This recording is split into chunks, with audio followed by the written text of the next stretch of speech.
Praise be Jesus and Mary. Now, St Damien the hero of Molokai, was born in 1840 in a small village in Belgium. His parents were farmers of modest means, and he was their seventh child. It was a very religious family. Two of his sisters became nuns, and one of his brothers joined the Fathers of the Sacred Hearts of Jesus and Mary. He too wanted to become a religious, and after some difficulty managed to convince his parents that he did indeed have a vocation.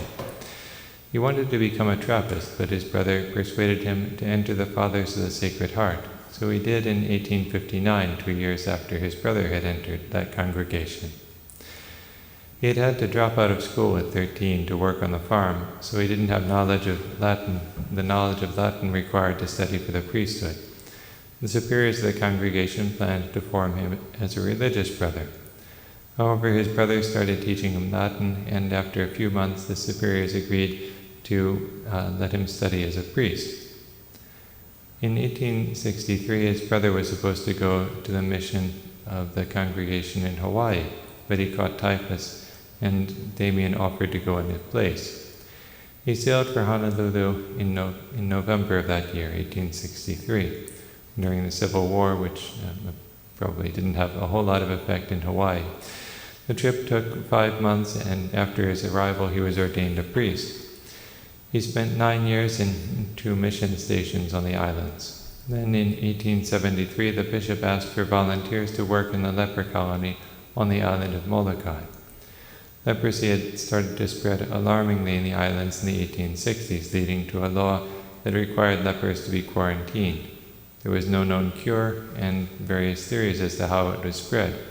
One popular but untrue theory was that it was a sexually transmitted disease, and this led to an additional stigma.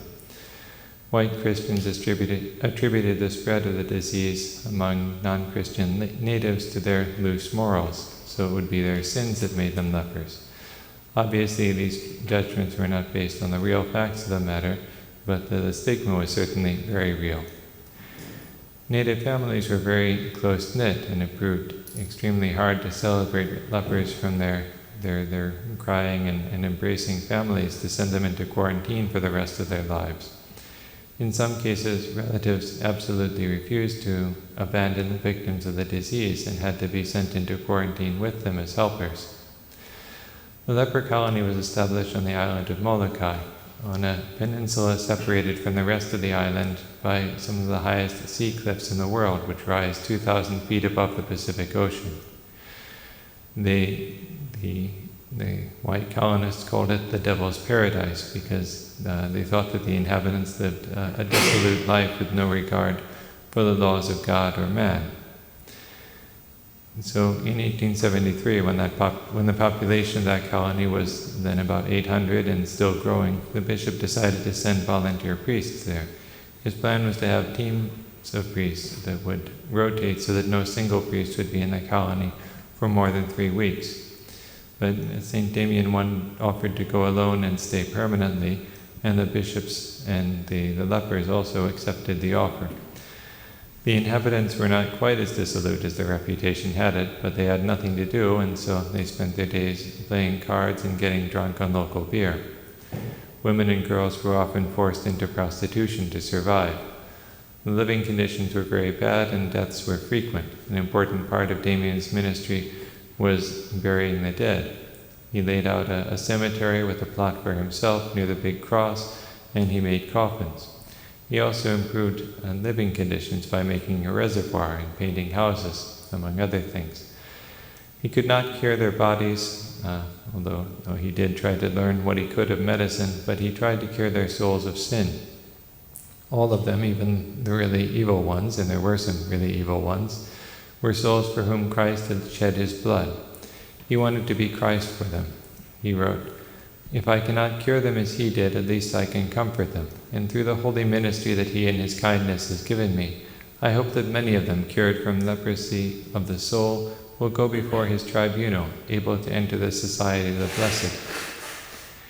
He was a man somewhat rough around the edges, but so was his flock. He was a peasant, not given to upper-class standards of hygiene or conduct, strong-willed and did not easily admit he was wrong. But he was very generous, hard-working, and happy to spend himself for souls.